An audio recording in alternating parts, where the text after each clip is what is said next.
linguistic warm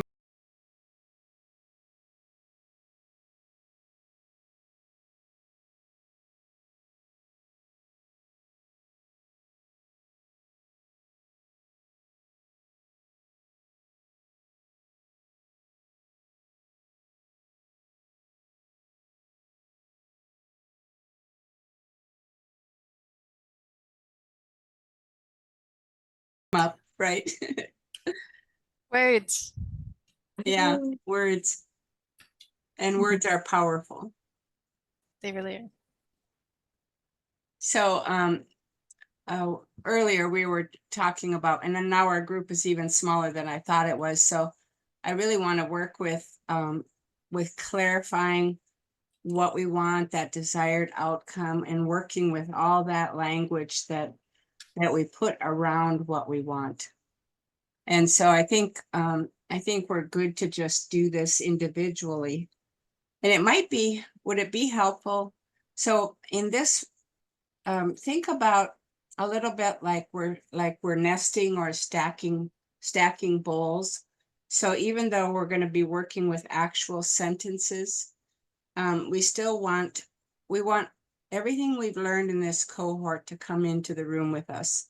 Everything, like Chris, you were just talking about how the kids learn to fail, and learning to fail, or failing well, we'll say, is really an important part of that learning process, and sending the message that it's really okay to do it wrong and fail and get it wrong and have to do it again is part of it.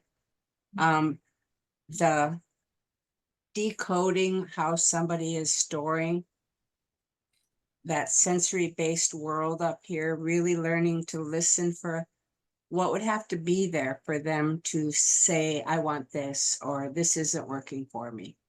So we're layering. And when you're practicing, you might just be pulling out pieces and watching eye movements, or listening to what they're actually saying, or watching their body, or putting an even wider frame around it of what is the whole picture. So this, and really developing the kind of awareness that we're working on in this cohort is not just one thing. It's stacking and stacking and increasing. And I sometimes feel like early on, before NLP training, I didn't realize it, but it's almost like you have, like a horses, they put the blinders on the horses so they can't see too much, Right. and we want to remove those blinders so that you're letting that information in, and that it's really important information. And so I think what I'm going to start with, well, I wanted to talk a little bit about, because we're going to be looking at outcomes. And so I'm going to put my board up and show you a little bit about structural tension and conflicting tension structures before we go into the outcome frame, because this is one more piece that has really helped me to be a better listener and understand what somebody's telling me. So I'm just going to play it out for you on my board. So I may go off camera for a minute, but I'm here. Okay. I was checking messages, but I'm not seeing anything. So I'm going to go to share screen and put my board up, my camera up. Okay. I had a lesson in how to do break rooms earlier, and I did pretty well. We did pretty well. Chris and Jody helped. So I'm going to lay, this is the work of he's actually a composer and an artist, a creative from Vermont named Robert Fritz. And Robert Fritz had one of the most successful self-published books ever, and it was called The Path of Least Resistance. And he was all about structures in music, like how to structure music, but he started to think about how we structure our lives. And so I want to spend just a few minutes laying out some of this information. So if you think, I'll see if I can do this in a good way. We all innately were born with the desire to learn and solve problems. And and create. And we could call that a dynamic urge. It's this, like if you lay out a puzzle, you automatically want to start putting in the pieces.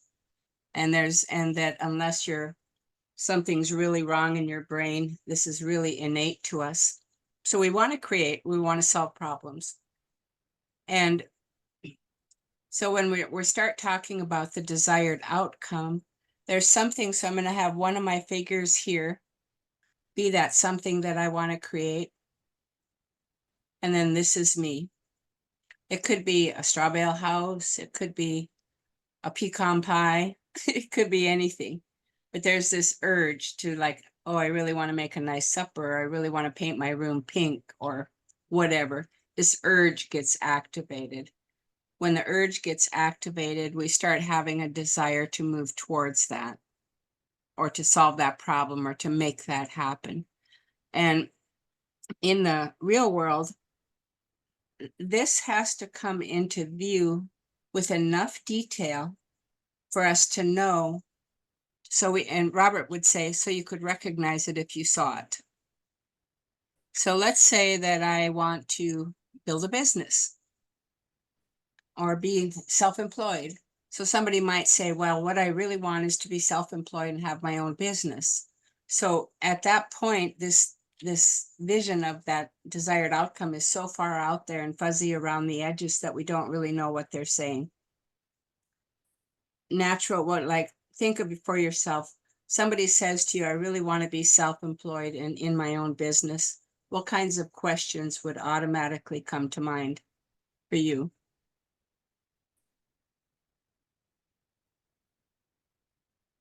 Do you want to have a business? Huh? What would having that business do for you? Okay. So what's the personal gain here? What do you want to get from it? What else? Do you want to have the freedom to be your own boss or control your hours, working Okay. hours? Okay, so you want to start creating frames of information around what they're saying. You know, what's the attraction? What's in that urge? I really want to be self-employed. Is it being in charge of your own hours? Is it having freedom? Is it the type of business? Like what kind of business do you want to build? And so right now you have zero information about what they want other than that they've said the words, I want to be self-employed. And your goal as their helper, coach / whatever is to bring that into visibility and move it closer in. And every time you ask a question, let's say, is this an online business or brick and mortar business? Oh, it's a store. Okay, that's a little closer. Is it in a city or in the country? Oh, it's in the city. That's a little closer. What kind of goods are in this store?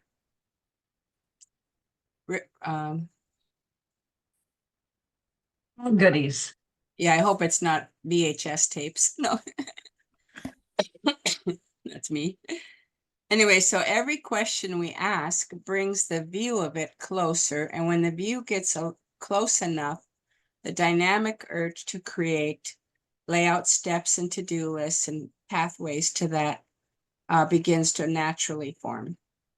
If it's way out here, no pathways come to mind.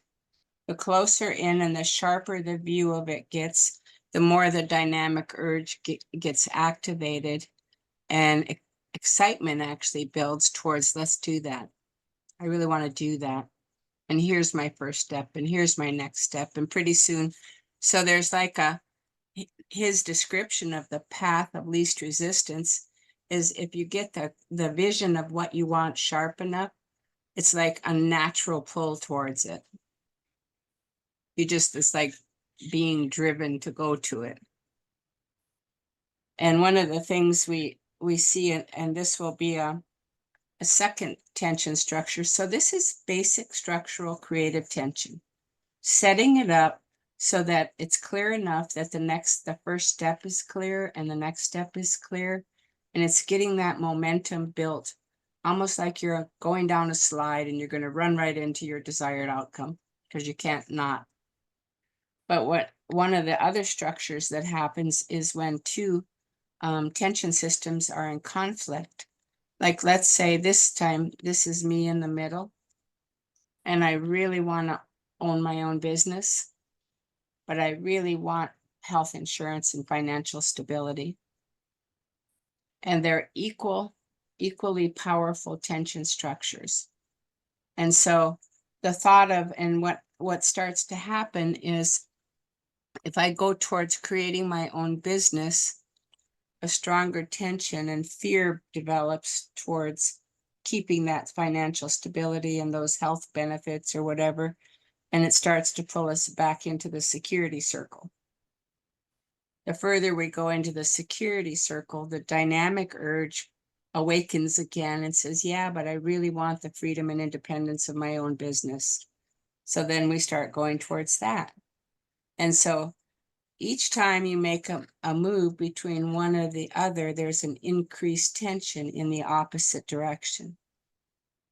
And so you're like being pulled in two different directions at one time. And that's a conflicting tension structure.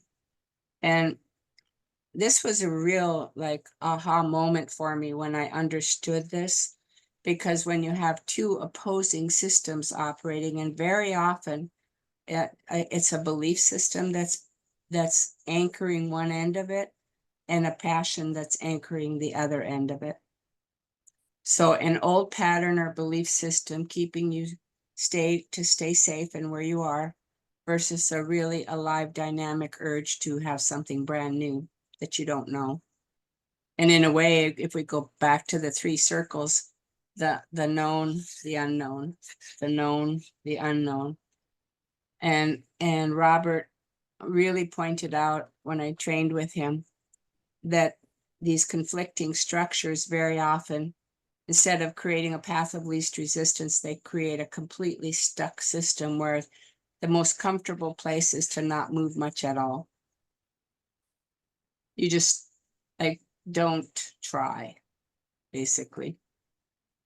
And so when we're working with the outcome frame, and sometimes really thoroughly doing the outcome frame with people as makes that vision become more and more clear, makes those old patterns emerge, the ones that we need to deconstruct or decode. And just doing the outcome frame sometimes can bring about a transformation in the existing structure. Just having them do the outcome frame. No intervention, no special means, no constellations, no nothing, you know? And so I want to really underscore the value of this, helping somebody and being a witness to them coming into close view of what they want. And then watching that get activated. And one of the things, like Jody and I have been really experimenting, like learning a lot about how we want to bring the circle tool into the world. And I'm noticing a pattern in myself of getting highly activated, like to learn a platform or to move in a certain direction, or get going. And it's really activated. But then something happens. It's almost like a throwing up your hands and going, well, you know, why bother? That kind of a feeling. So myself, I'm looking at, well, what is it that pops in there that stops me? Is it overwhelm? Is it too many possibilities? Is it refusing to make a decision? You know, so we want to look at what's under all that. Any thoughts or questions about this? I hear it all the time in real life in working with clients. I commonly will hear, if it in why do you want to do this program, or why are you, working with me? I want to grow my business. I hear that all the time. Well, what does that mean? Uh-huh. And they haven't thought any more about it than that. I just, they stop there, or they'll say, I want more clients. Mm-hmm. I want more money. Uh-huh. It's Like every sentence is so general that it's really common. Yeah. And what they're saying to you is, and that's the beauty of this, is it's in the clouds. They haven't sat with it to figure out more specifics that would bring it into view. Mhm. And when it comes closer into view, then the systems are going to get activated that can help us make that happen. Yeah, when it's so general like that, it is hard to see, well, what steps do I take to start achieving that? Uh-huh. It's so loosey goosey or big or undefined that it's So, hard to steps. Yeah. so what do you do with them then to, what have you done? Or is there a point at which it does suddenly get activated and become clear to them?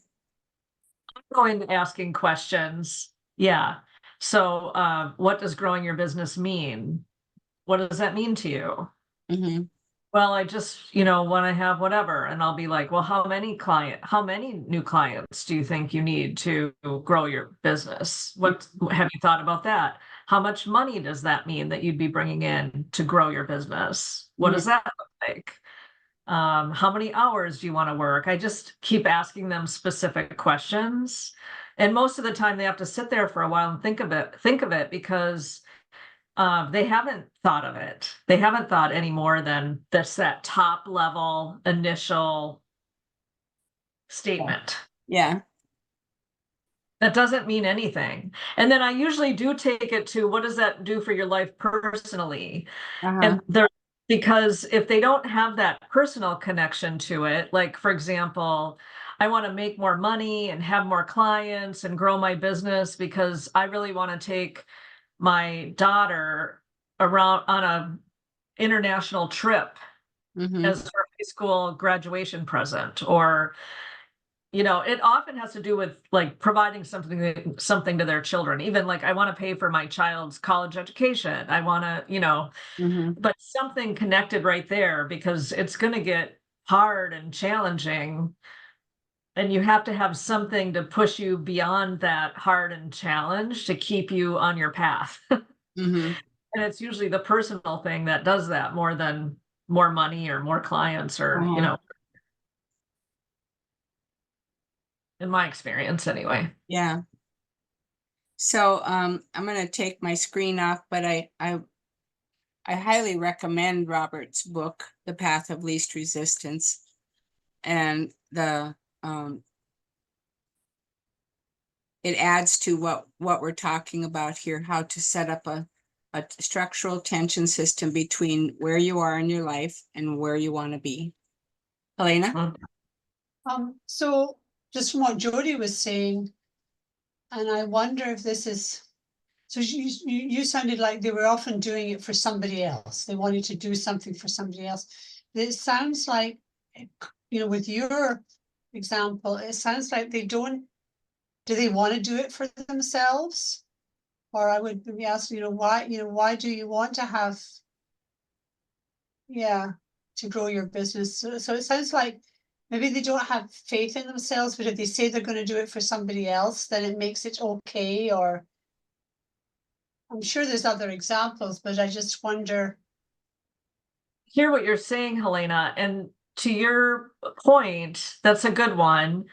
When they hit that point of, I want to pay for my kids' college education, then I usually stop there. I didn't press any further, but yeah, you certainly could to get it to be more personal to them. But yeah, it commonly was to do something for someone else. Yeah, Mm-hmm. But that's their why. Mm-hmm. that's their why. So there must be other whys as well, obviously. Mm-hmm. Mhm. I actually see that one very often. Whether it's because they have a bad relationship or like an not bad, but just like they don't have a relationship with themselves, or they don't even Right. know where to start to have a relationship with themselves, or they have a bad relationship with themselves. Yeah. They can't reason with themselves to do something for themselves Mm-hmm. Yeah. without somebody else there. And then of course there's the integral part of humans that people say, and that's we are social creatures and Mhm. whatnot. But I see that really often, the needing a reason through someone else to get anything done. Mhm. And it can be problematic. Yeah, Yeah, I think in an ideal world, we would like to see people's motivation attached to their own personal why, their own purpose, their own sense of self that's coming out of them. But that going back to the levels of development, sometimes that's a down the road game before they can find what that passion or that purpose is, Like a Yeah, lot of because times it's very good to do the right things for other people. At least you're doing the right things, yeah, that's the other thing is as you're growing up, you are dependent Right. and therefore need to be doing the right thing and get into that habit. Yeah, And like you unless you're might go through high school wanting to get good grades to please your parents, you know. yeah, and want unless to you're be there. being encouraged to think about yourself and how it's making you feel, you're just blindly trying to reach those goals without healthily checking in with yourself and your relationship with yourself. Yeah. there's a Okay, woman, so let's get a little bit more guided with this. I want to go to the actual. So in the earlier email, I asked if you guys could have a copy of the outcome frame with you. And would it be helpful if I put it up on the board too? Because I do want us to work with each other, and we can see each other's faces better if I don't have my share screen up. So what I'd like to do, yeah. So let me just review it one more time just to go through it.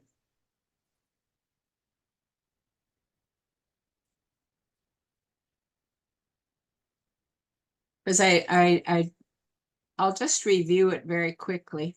And it looks like a fixed list of questions. It's not. It's kind of like when we talk about the circle tool and moving between discovery and clarity.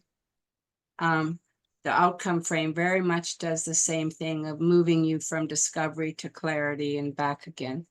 And so, and last week we talked, or I think it was last week, we talked about wants versus needs. And you're much more likely to build a well-formed outcome that's going to satisfy a need rather than just a want, or that the need is hidden in there somewhere. So if we can identify that need. So the questions, and there's lots of different ways to phrase these, like, okay, and like what I'm going to, here it says, what do I want? But I'm going to change it to you. What do you want? And maybe they say, I want more financial stability. So the first thing I hear when somebody says, I want, we talked about this last week, implies I don't have.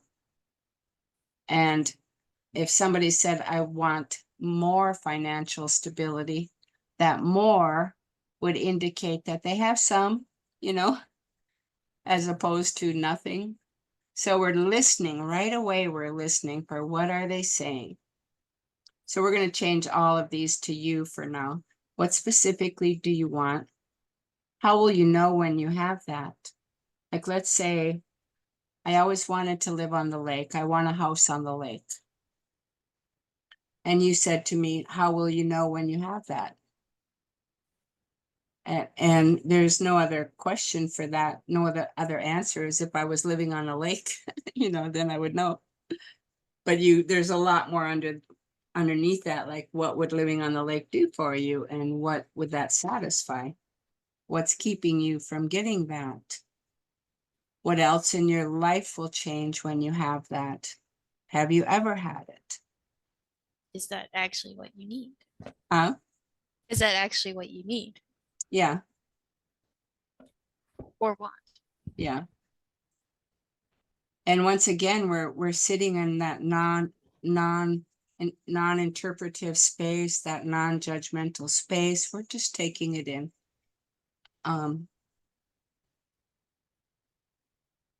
This question of, is there anything else you'll have to give up in order to have that? I'd have to give up my 20 acres of privacy to sit on a lake with neighbors, you know. Okay. I'm going to go back down here. So an outcome is considered well-formed or well-built when the language is specific enough to bring the pictures to mind. When I can see that business that I want to build, when I can see it, feel it, hear it, taste it. When the parameters become sharp and clear, it's got to be stated in positive language. It can't be, I don't want to, whatever. It has to be obtainable in the real world. To depend on you for realization. A lot of times we want somebody else to change so we can have what we want. Adds to life and doesn't take away, is generative and spreads out. So it's something that once you have it, it goes outward from you, and it doesn't have a negative impact on other people. Okay, so let's try it, okay? So what I'm going to do is let you work on the pages that you have. Bring this back to full screen. I was going to put us in break rooms, but I think we'll just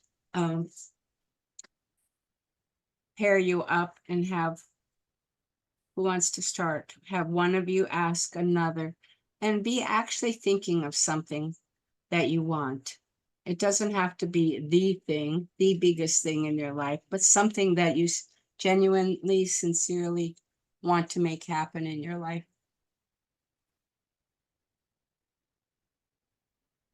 So I'm going to hold back on the questioning since I've had too done much it to do it. yeah. I mean, I'm happy to do it, but I'll hold back so other people get a chance. Okay, so let's pair. Chris, do you want to ask Kelsey questions? Sure. Okay, and then we'll reverse and she can ask you questions. And then Okay. Jody, we might have you at least be a recipient. Oh yeah, happy to. Yep. So go ahead and there's no failure. You can, Yeah. Helena. You're You're on mute. unmuted. So on my outcome page, on the second page at the bottom, it's got a well-built outcome, uses language, how rich is stated positively, and then I don't have anything else. I'm wondering if I've got something missing. There's a third page. Yeah, there should be that a well-formed outcome. There was quite a list there that I just read. But as Yeah, long I've got as a well-built outcome and Yeah. then just 3 things. yeah, as long as you have the questions The and first person, yes. For now, that's okay. once you've used these a while, they just like get parked in your brain. Like, what do you want? How would you know if you had that? What specifically? You start just naturally throwing that language out. So, Chris, so Okay, just Kelsey. just to ask Kelsey and see what kind of questions you can ask her that would help her get clearer and clearer on what her outcome might be. All right, Kelsey, hi. I was just wondering kind of what we want to work on today, like a specific goal like that you want to accomplish in the next 3 months, or what's up for you right now that you want to work on? I want to work on getting a certification through Cisco called the CCNA certification.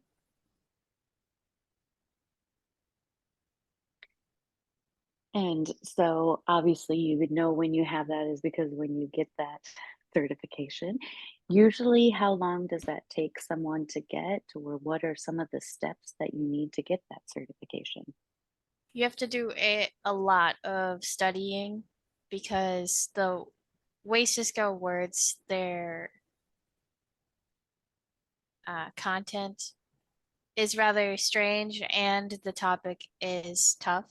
So there'd be a lot of studying involved, and I actually don't know how long it takes or when the certification tests are given. So I'd have to do some research about that. Okay, so it sounds like there's certain dates that they're given. Is it just one big test, or are there several other tests along the way that are part of it? It's one big test that you study for, sign up for, and then do, and then it's pass or fail. Okay, so I'm going to interrupt occasionally. Mhm. So in your initial questioning, maybe Chris, you know what she's talking about. I don't know if you do. Do you? I do. Okay, I don't. Okay. So, in any initial questioning, you're free to ask enough random questions until you're clear in your mind what they just said. Okay. You know, you seem to know what what was it, CNN? CCNA. CNA. Okay, Well, I'm just C's kind of and familiar with how, like Microsoft or Cisco or whatever, they have all of these tests that you need to take. And sometimes it's in modules, and sometimes, like what Kelsey was okay, saying, was it's a big test. And so that's why I was trying to ask some specific questions about, can we chop things up to okay, get to a goal, or is it just one big goal? okay. So just to steer you a little differently so you're going straight for the pathway to the goal. I want you to spend a little more time finding out what that goal will do for her. What in her life will change? What will it mean to her? So spend a little more time discerning what's the want. So, okay, so just a little, I was trying to get at how big it is, Okay, only to then get into that sense of, the whole question number 2 of how will I know when I have it? It's this certification, okay, right? okay. So And so, um, currently, what are some of the obstacles that you have? You said that there's going to be a lot of studying. So what's keeping you from getting that certification? So I suppose that's where there may or may not be an issue and where an assumption may be being placed because I might not actually have any obstacles. It's just a matter of doing it. And I might not actually be struggling with getting the CCNA. Which I feel I'm not. I feel like it's just on my to-do list, and therefore I'm going to set aside time when I feel it's right to do that studying, to do that research, and then get it. And if I were to do that within 3 months, I feel like I could, as long as when I could take it, you know. So I'm hearing you saying that some of the things that you would have to change in your life in the next 3 months, what would some of those things be? Studying takes uh it takes a schedule, so I would have to fit that into my schedule. That's what would change. As for what would the CCNA certification do for me, I'm basically an undergrad, and the certification acts as sort of another layer on my a degree. It's not the next level degree, but in the IT world, it acts like that basically because it's so highly. Regarded, right? Yes. Yes. It would be a nice resume builder for you, right? So have you ever had go ahead. It really is to the extent of getting another degree. So it's not even sure. just like just resume builder. It's like if I were to be able to write, I have a bachelor's degree in For sure. networking. So For sure. so it's cool. Okay, So has so there, I'm gonna step back a little bit, have you both step back a little bit. So I want to notice in the interaction itself, like, Chris, do you feel like she's responding to you well? Kelsey, is there anything that makes you resist her? Or like, I really want to just get a feeling for the interaction itself. Because I'm noticing, and this is, we have to strip things away to see them. I noticed that Chris puts a teacher tone on. Does that bother you, Kelsey, or is it? Not at all. Okay. This is that's a good question. Because so I don't look at it like the way someone speaks or the direction of questions or anything like that. It's all good. It just brings me back to what is our objective, basically, of the conversation. Which so and I don't want someone to put assumptions on like that I'm struggling doing that thing that we're talking about. Okay, okay, And it's good that they're asking that to find out whether I am or not. But then I want the focus to be the objective, okay. which is unclear to me right now Mhm. in this moment. Okay, so, but I think that's, I want to go analytical a little bit. I think that's really a good point, that we can make an assumption, for instance, that there are obstacles. When maybe that person doesn't perceive them as obstacles, they're just steps along the path or whatever, So, this coming into really close contact with, what is she saying? What am I saying? I'm really liking just observing this. I like observing it too. And even if the objective is unclear, it's definitely good that I'm saying it out loud. Hmm. Like the objective of the end goal. Like we're using these questions, we're using the outcome frame to frame this. Yeah. And then is it too maybe it's just a me thing right now in regards to the objective. No, I think it's good. I mean, you want to know, why am I spending this time answering these questions, right? Yes, like what is she trying to get to know? And is it to help or is it just to get to know me? I'm having a hard time telling what it is. Okay. And Chris, how is it for you? I know it's awkward because you're being observed and. oh, no. Yeah. So, I would like to understand where you're coming from better through these questions. Um, and I want you to get to the answer or the steps that you need to take to get to that goal. Okay. And I'm trying to do it with as neutral as I possibly can, Uh-huh. and not go into the teacher. I'm very scientific, so I want to know certain things about that, and so that could be the teacher energy. Yeah. And all of that is great.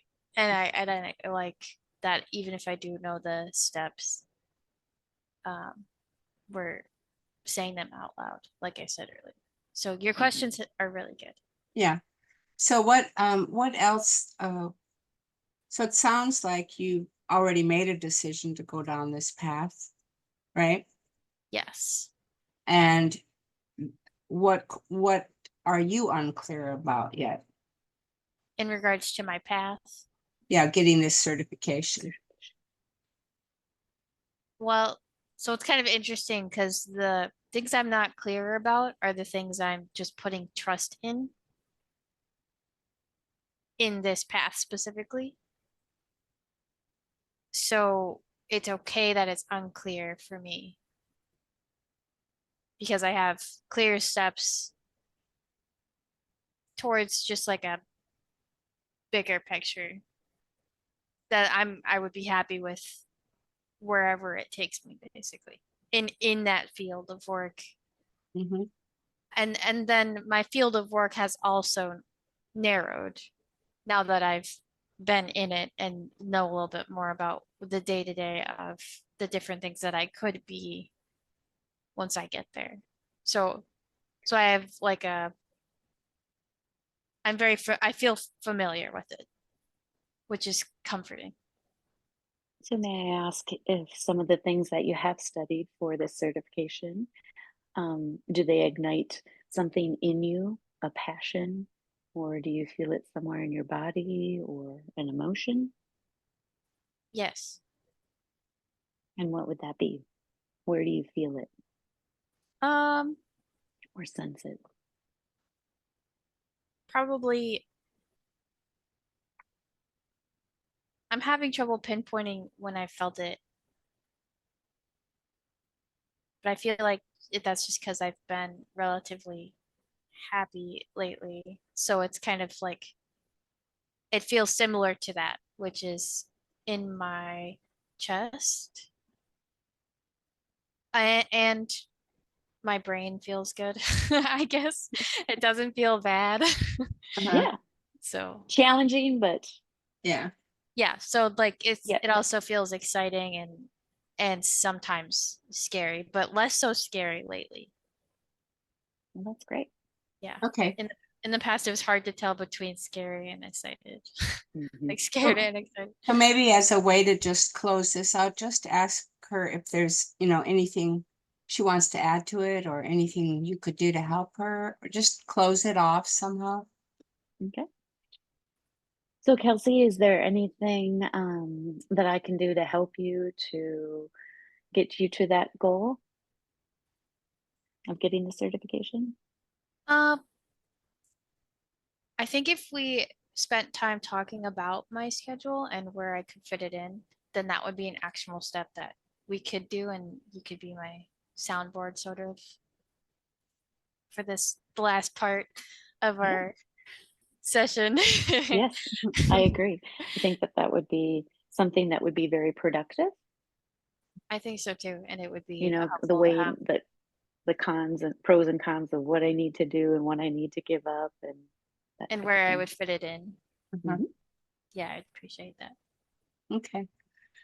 Okay, so you guys are actually pretty well paired, Yeah. both being kind of scientific based and and I think you would probably work well together. I think so too. Yeah. So let's switch again. I don't think it would be a good idea for me to just reverse it, or maybe you would rather. Kelsey, do you want to quiz Chris, or would you rather go to somebody else? It would almost be interesting to be partnered with someone else who asks different types of questions to see how my answers change. But that's just No, I'm me going to being put you in. curious. I'm going to put you in questioning mode now. You're going to ask Right. outcome questions to somebody else. So who would you like to be paired with? Um,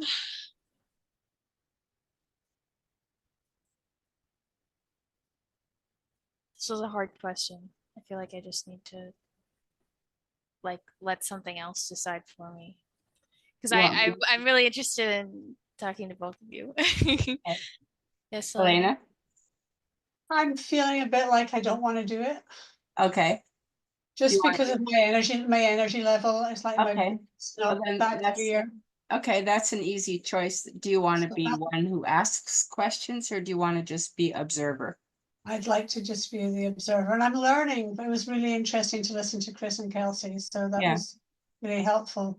But I just feel my brain's a bit foggy. So in the outcome framing time of a session, very often the person, you'll just land on the place where you want to go to work. Okay, let's work on, like you guys just did. I Mhm. think if I really got it placed in my schedule and figured all that out, you sort of land on a place where something goes clink and you go, okay, we're gonna work on this. Hmm. So, Jody, would you be okay with Kelsey questioning you? Oh, yeah, totally fine. Yep. Okay, so Yep, I'm gonna absolutely. try an experiment this time, because maybe it would feel a little less invasive if we all took our cameras off that weren't in the exchange. So, so it'll just be Kelsey and Jody on screen, and I'll try to be quiet this time. Are you sure? I could actually use the direction. Okay, okay, well, if I, okay, I'm gonna stay on as the supervisor, okay? Okay. Sounds good. And Joe and Helena went off camera, so just go ahead, and they don't have to, like I said, they don't have to be ginormous life goals. Maybe you're just trying to get one thing clear in the next whatever. Okay. Okay, so Kelsey and Jody. Hi, Jody. Hello. Is there anything that you're working on recently that you'd like to focus on? Yeah, I'd like to be fit again. Okay. Are you experiencing anything around fitness? Or have you experienced anything around fitness in the past? Just generally. Yes. Okay. What have you experienced? Well, I used to be a runner and a biker and yoga person and hiker and like super active. That's awesome. What is it like now? Now it's couch potato. Okay. Do you still like doing all of those things? I still like doing all those things. Okay. Is there anything aside from being a couch potato keeping you from doing those things? Yeah, it's I don't know what it is. It's hard. It's hard. Everything's hard right now. Okay. So Yeah, I get that. It can be tough. Are your energy levels low recently? um I mean kind of. They're definitely higher if I'm more active. Right. Yeah, the dichotomy of being less active and then having less energy just in general. Mm-hmm. Okay, nice. And then I am curious if it's invasive, you don't have to say. Would there be any reasons why it would be reasons medically that would make it hard right now to Yeah, no, I'm free and clear. I can do anything I do want. anything? Then Okay, yeah, that's awesome. so no restrictions. Yeah. Good. Okay, just a comment that's a good question for somebody that's seeking wellness, is there something medically going on that we should know about? So that's a good check-in on, is it possible in the world for you to get really fit right now, or is there something medically stopping you? So that was a good, Clarifying question, yeah. curious question.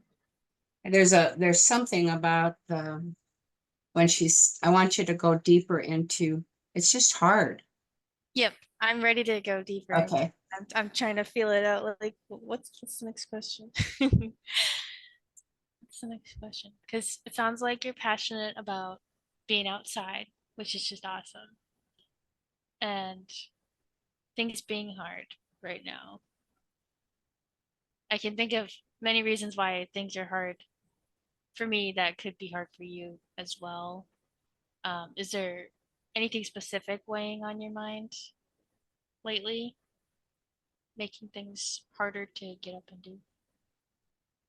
Well, I'm not at the fitness level that I used to be, so I can't do what I used to do right now. That's tough. Yeah. So if you get lost, return to, okay, just ask again. Okay, so what is it that you want? return to that first question when, if you feel like you've wandered off, it's like, okay, let's go back to what is it that you really want? And I what, think like for her to get fit again, like there's a lot of unknowns. What does that mean, in her world? okay. Yeah, that would be a good next question. But struggling with not being able to just go out and do what you used to do definitely makes sense to me. Making it harder, which would could make it to where we could go into some sort of exercise to help just get started on things, even if you're not good at them anymore, or just generally not good at them. So that gave me an idea to an exercise that we could do that would help that brain association.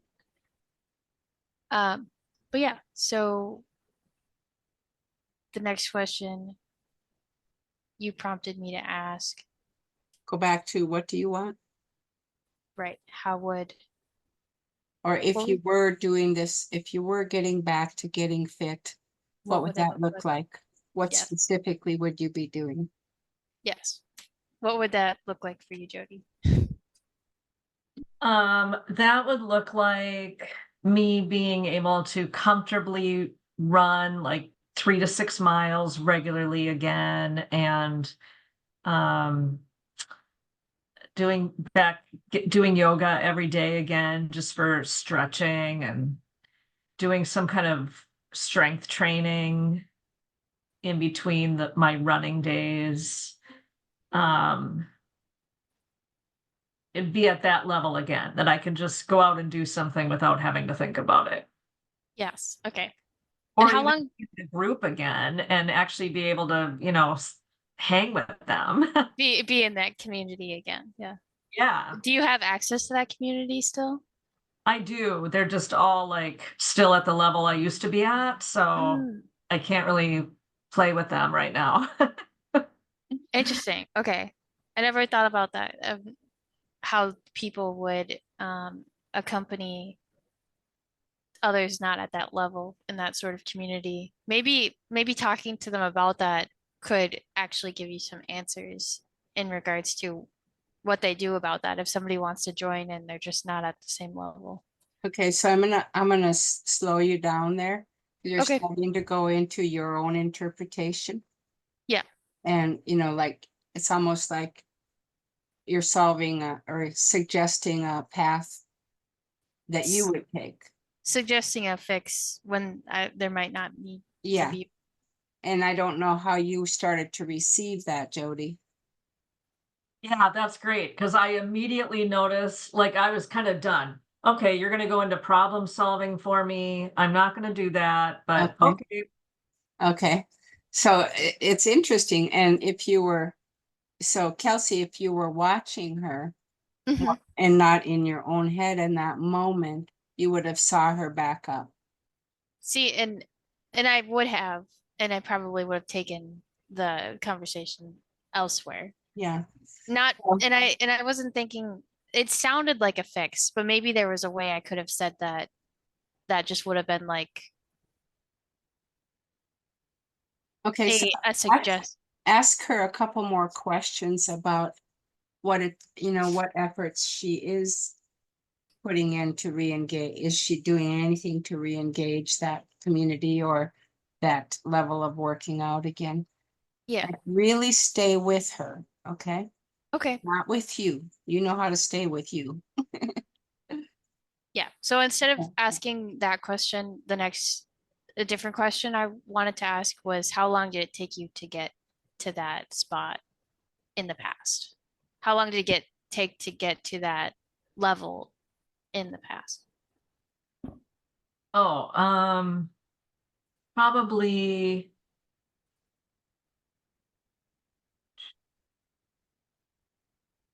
probably 3 months of consistently pushing.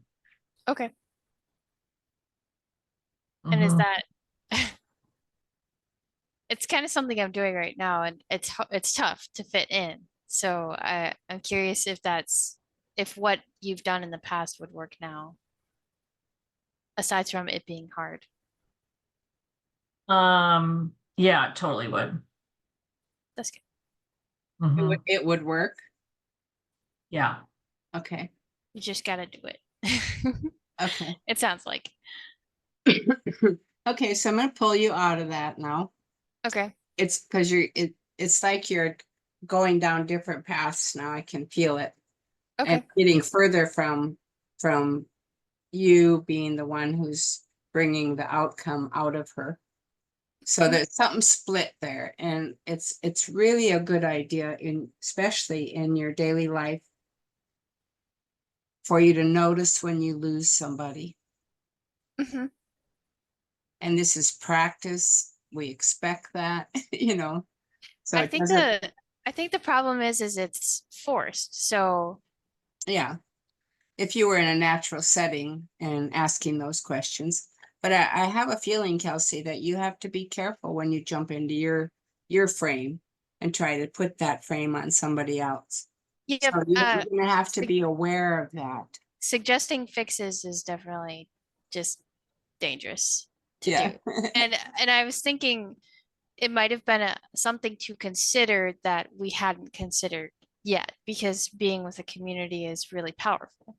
So it was less of like a you need to do this and this is how it would work. It was more like this is something I'm wondering. Okay. And that's So, why I was like I didn't like the way I worded it, basically. okay. I So think Kristen I'm really gonna needs to come back. I'm gonna take you out of that role now. But if Jody, if you're okay with that, I'd like as a group now to identify, there were a couple of little doorways that you opened up that we could have gone through. Mhm. And I want to know if the others heard or saw these little doorways. So she's presenting, and this, I want to be more fit. I want to be well. I want to be stronger. As almost as high up there as I want to be in a relationship, or I Yeah. want more money. Very high up there on the I desire. This is an outcome I desire. And so think through the things she said and where were the other pathways to explore that came up. Kelsey did good. She did followed some. Thank you. Um, And I do hear your feedback. I appreciate it. okay. And so now let's just step back for a moment and and one that I heard was that I don't fit in with my old group anymore. That was a big something, like I won't call it a hot point, but something active. So there was one. What was another? Well, I would say from the start, I didn't feel a lot of passion about that goal. Felt like a should. Hmm. Okay. And a lot of judgment from Jody about being a couch potato. Mhm. Okay. There's Um, another path we could have explored. Mhm. And so, um, underneath the spoken, here's what I want, are other layers. So we're mhm. listening for other layers. What else? Well, she identified that it's hard. Mhm, So that could have been, why is it hard? And I mean, Kelsey did go into some of those, and like you said, the medical reason was a really good one. mhm. Um, but Jody was and I don't know if you were acting or if not, but you removed, um, I felt, from a lot of the answers. There were just And so, not a lot of information was given. okay, so without anybody feeling criticized, okay, want you to sit for a minute with Kelsey's tone. Kelsey, let's just look at the way the coach was going to the client. No, and just think about it for a minute. Because very often, and we don't realize we're doing it, there's a tonal quality. She was smiling a little too much, but this is awkward, nervous blah, blah, blah. So none of that counts. I'm just saying as a general frame, like, how are you being perceived by the person you're trying to help? Are they going away from you? Are they coming to you? Are you misinterpreting? So just something to again, pay attention to. It's a really rich second by second thing going on here. I wasn't acting. I knew enough that I could have rounded out my answers more. So I was intentionally just answering the question to be a good, student for practice. But I wasn't my reaction was really, or the reaction. Mhm. Yeah. Mhm. Mhm. And it is a want that I have, so it's something I can totally connect with. Yeah. Yeah. Yeah. For me, I think when and again, like, yeah, no criticism at all. Like, it's tricky to ask the questions and to move around, but I always think, like, if I have a coach's hat on, I want it to really stay about them, because I'm not doing a back and forth, like trying to connect and relate. I'm like deep into them. And I notice, like, for me as a coachee person, if someone starts trying to tell me their experience relating to my experience, I automatically am like, whatever. Okay, I'm curious if anybody else feels that way. I mean, not about Kelsey, but about people in general when they come and they start to tell you what you should do, or Absolutely. you feel the same way. Yeah, people start trying to tell me their interpretation. They're not present with me. Uh-huh. I would want them to be really present with me, and Okay. know. And I was thinking as well, just to maybe just really the importance of getting back to the questions, the really initial questions. And there was one that would have been kind of next in order. What is keeping me from getting it? Mm-hmm. And I felt that one, that would have been another really simple question to kind of maybe get more information from. Okay. So Oh, obviously, Oh. obviously I'm putting myself out there and I'm being strong about it. Yeah, Kelsey, you did great. Yeah, I mean, thank you for having your ears on of, like, I just helpful. wanted to say that that was the first time I've tried to act as coach, and coaching was actually something I really struggled with in my last job. Coaching others. Okay. Mm, So if I came off as more of like friend and less like coaching hat, then that was why. I just want to let you know. yeah, and we're just using this as an example for learning, Yeah. Mhm. not No, and like I think that's great. we're not raking you over the coals. No, Yeah. I know. So it is. I'm just saying that I guess I'm having a hard time because of just past experiences. That's all. Got it. Yeah, thanks for saying that. Yeah. So I'll let you guys keep talking and then I'm gonna just take a short break. Okay. Okay. Yeah, okay. Oh gosh, sorry. I didn't mean to be like so No, it's okay. picky, but I was gonna say, one thing that didn't happen that, like, you could pull someone back into what fit do for you in your life. What would that mean for you? Mhm. How would that look to help, like, Chris, because you addressed, like, you That did a out, lot of passion, that would pull me into, like, oh gosh, it would mean this, it would mean this. I could feel good in my clothes. I could button my pants. I could, yeah. Yeah. It would ignite that, like, passion, probably.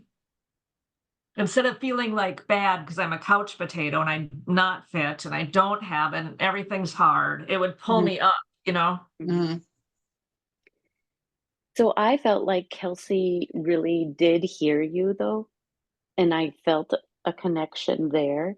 And it goes back to how much I want to be heard. And so sometimes that can say, yeah, I feel you. Someone else saying that, in which she did do a good balance of, oh, I get that. Mhm. I don't think that she delved too much into her personal stuff. No, Like, to me, that was fine. Yes, I think that she might have gone to some solutions, because we all do, right? Yeah. I mean, that's the hard thing, and so, and and let me mention something else, that none of this was about any one of us. It's about the process. So there's no Yeah. personality here.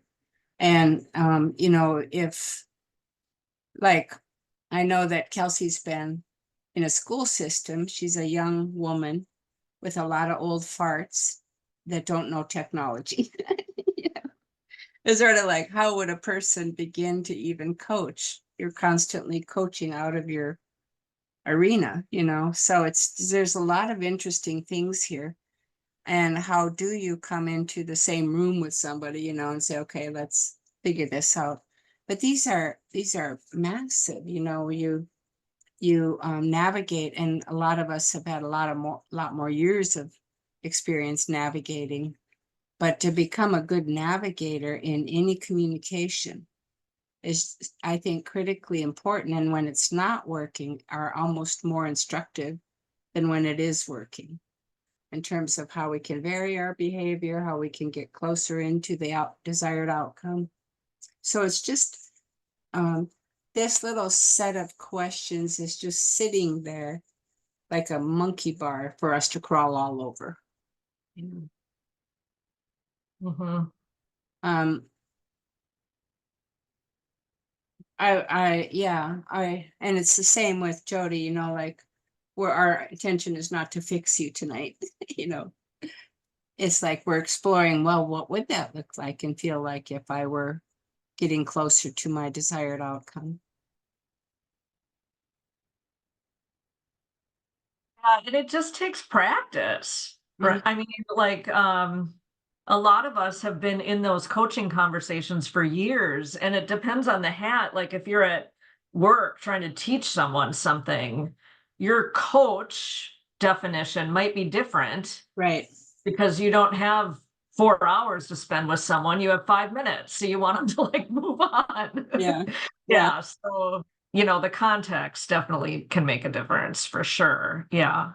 So I would like to do this again next week. Only this time, next week, we're going to combine the circle tool with the outcome frame.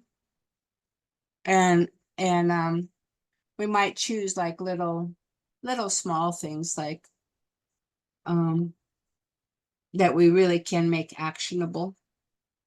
So we'll choose outcomes that maybe have to do with cleaning your closet, or something really doable. But I'd like to combine the outcome frame, the questioning, the observing, and the board into one environment, and see how that goes. But next week's our last week, which seems way too fast. Mm-hmm. So does that seem like a good use of our last week? This merging several different layers of what we've been doing into one? I think so. Okay. And then, I had that suggestion, if there are, I don't know, suggested words or keywords, or that you've found over these years of coaching that really bring out people without being too judgmental. Or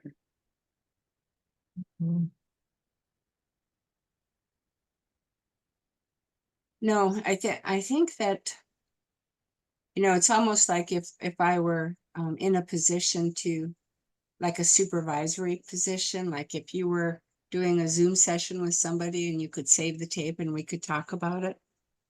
I think a lot of times it's gonna have more to do with individual qualities, tonal qualities, the way you use your body, the way you come in or go out. I think if we could break it down, I think we would find a lot more context there than you realize is operating. And Chris, you do have a tonal quality that, so you and we were talking before the session began, you know, and the talking was, there's a tonal quality that puts you a little bit up. And I don't know how to explain that any better. It's like taking one little step up and being that's what I meant by saying teacherly. And if I were you, I would be hyper aware of that. You I know, agree. and Jody, you kind of do this. We've talked about this sometimes when you're presenting, you go into like, now I have to be a real presenter instead of being Jody. Yeah, totally. I go into Yeah, acting mode. we've been trying to coach her back into just being Jody and not having to be something else, you know. And so it's a really good study. What effect do I have on other people? Not all people, but one at a time, one at a time, one at a time. So that there's also like, if you had that desired outcome, I would like to be highly effective in working with other people. And what would I have to do to have that? I would have to be hyper aware of my effect on other people, my communication and how it's received. And that's a science all by itself. And work. I mean, you have to like be intentionally aware at Yes. such a heightened level Yes. that And but it's fascinating, you know. It's fascinating. And if I vary my behavior by 5 degrees, if I change my body by 1 degree, if I come a little further in or go a little further out, if I come up or go down, like we're talking micro measurements, like what is the response if I do this?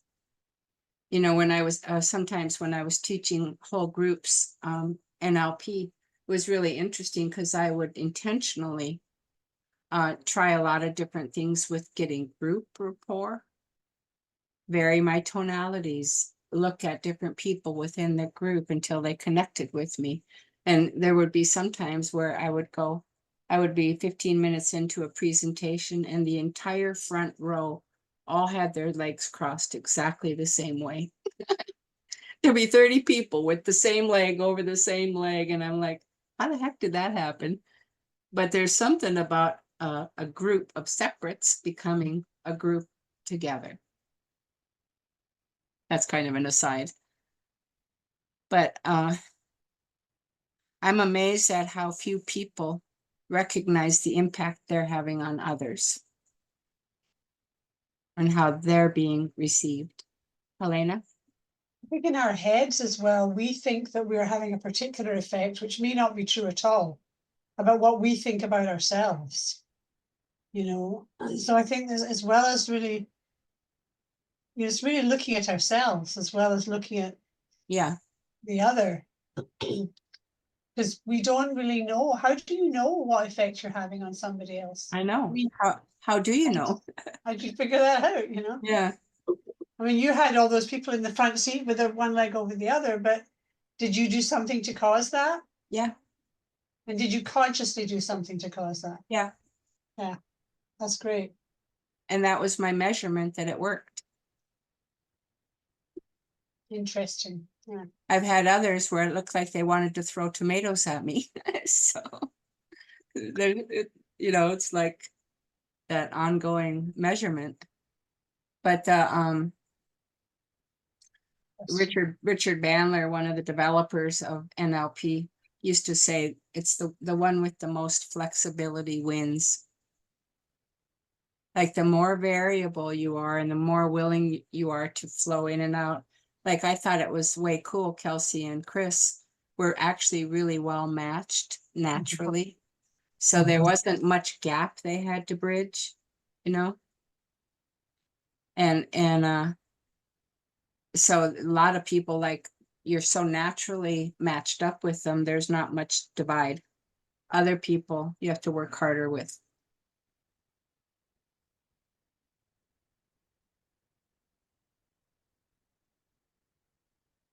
All right, so we're at 8:29. Kelsey, can you come back in? Chris, I just want to offer, like, to answer your question, I like those questions of what difference would that make in your day-to-day life? Mhm. How would that change what your experience is around, whatever it is you're talking about, or like pull them into that like the benefit space, if that's helpful at all. I think that was the question that you were asking. Like, what do you ask? Right. Mm-hmm. And the long-term goal of doing an outcome frame or finding that outcome goes back to that tension system, having them be so excited about it they can't wait to get started, you know. And you can layer it too. I was sharing with Jamie, I was just with a CEO, and so, like, why do you want this? I'd ask, and he would say, because I want this. And then I just said, and what would that do for your life? Mhm. Would mean this. And what would that mean for your life? Yeah, Well, it's then like- I would go to Africa and donate my time. And that's what I really want to be doing. Like, so we got, it's just kind of keep just one little simple question. They'll walk down the layers with you. Yeah, it's Right. like You follow got the to his why breadcrumbs. or their why. Mhm. Yeah. Mhm. Yeah. Okay, so this was Interesting. yeah, interesting. And oh, the practice, Yeah. the practice we need and the fun we could have practicing. That's the thing I like. So tell So us again, what do you want us to have ready for next week? We're going to work with the circle tool, but I really, if possible, I really would love to have you ask two friends, can I do an outcome frame with you? Just tell them I'm in a class, I'm learning this, can I do it with you? And then just take note, do it imperfectly, do it around. so this week you'd like us to do that this week. Yeah, I really feel like the more practice, the better we get at this. So if you can ask two friends or two acquaintances or two colleagues, say, can I just sit with you for 15 minutes and ask you some questions that are geared toward a desired outcome? See if they'll do that with you. And apart from practice being the goal, what else is the goal in that session with that person? What is my goal? So, we're talking about integrating many weeks of this cohort. So your goal is multi-level. You're observing, you're listening, you're framing your questions. It's going to feel like you're trying to spin plates, like, here I go. But the more we do that, the better we get at it. And the more we notice, like, even how people might be receiving what we're doing. Or if I change my vocal quality slightly, what happens? If I speed up, if I slow down. So there's just that opportunity to continue to observe and experiment. Obviously, you'd like them to choose an outcome and go straight for it. That'd be fun. Yeah. Okay. That's kind of what my question is from. Mm-hmm. I was going to say, at first, there's a temptation to read your questions and look at your paper. So the practicing allows you to stay focused on the person, so you can catch a shift or a change, and then there's a question. So just FYI.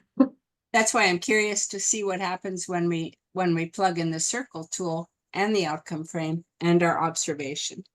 I know when I'm like, especially I've done a lot of Zoom sessions now, and they're working on their board, but I can see them, And so it's just kind of interesting to try integrating those many layers of what we're doing. Mhm. And this in a 6-week, I was telling Jody, wasn't I telling you this? My initial NLP training was 300 hours. Mhm. You've had 9. So it's not like like I'm a big sponge and I can just squish that in your head. but I also see how far we've come, in increasing our awareness. So, Yeah, I mean, good job to Chris and Kelsey for Yeah. the question really. asking. I mean, really yeah, bravery and good questions. yeah. So let's, Kelsey, are you available or can you come back in? I'll check with her later if she doesn't. My neighbor is calling me. Hmm. Okay, so let's just do a simple circle and say goodnight. And I'll send out the video review. Be sure to watch, like especially like in that moment, like between Kelsey and Chris that we were talking about. Just watch without judgment. None of it means anything. But Chris's vocal quality, Kelsey's interpretive thinking, like just watch it. If you have a moment, even just pieces of it, because it will tell you so much. Yeah, I'm excited to go back. I had interviewed two people, my husband and my daughter, and I just recorded them, Uh-huh. voice recorded, and this past week. And so, yeah, you can tell a lot Yeah. Yeah. about things. So And thanks. and it's just magic to do it with intention. The intention of learning more about what you're doing and how people respond. So Mhm. For sure. so you actually did. So can you do a few more this week? I can. Yep, Okay. I will. And you're free to reach out to one of us and do it with us if you don't have somebody to do it with. Sure. Okay. All right. Okay. Good night from me. Any last statements, comments, thoughts? Say goodnight. Yep. Yeah. Good Good night. All right. night. Thanks, Have a everybody. great week, right. everyone. All right. Yep. Good All right, night. you too.